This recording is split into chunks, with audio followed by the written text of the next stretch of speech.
Well, good afternoon, everyone. My name's Chris Berger, and it's time for a Burger Point. You know, I wanted to talk to you a little bit about a term that we call a seller's concession. And why is that important? I'm sure you have heard about it, but what exactly does it mean and how does it apply?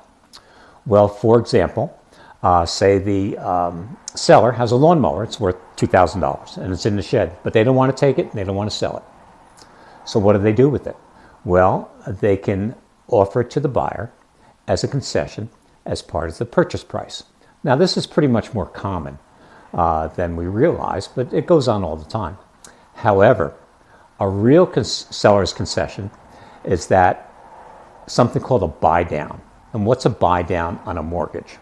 Well, when a buyer goes to apply for their mortgage, they want to reduce the interest rate by 1%.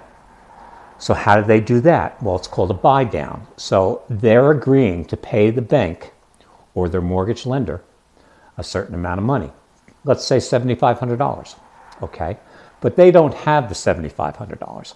They have to use that for the down payment. So what do? Well, they turn to their real estate agent, me, who actually will negotiate with the other agent, the listing agent, and ask for a seller's concession of $7,500 to be paid to the buyer at the closing. It's really a win-win situation because now the buyer is getting a better break on the interest on her mortgage, and the seller has a bona fide buyer, and the deal will stick together 99% of the time.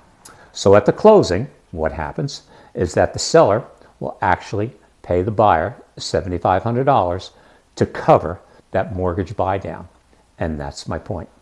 Seller's concession, it's very important. Talk to your agent about it.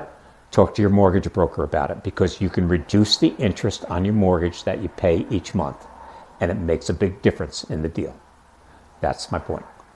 Today, sort of wearing my Ringo Starr hat because, I went to see him a couple of years ago, but recently he just came out with a new album, and I'll say within the last 2 weeks. And how great is that? The man's 83 years old, and he's still putting out albums.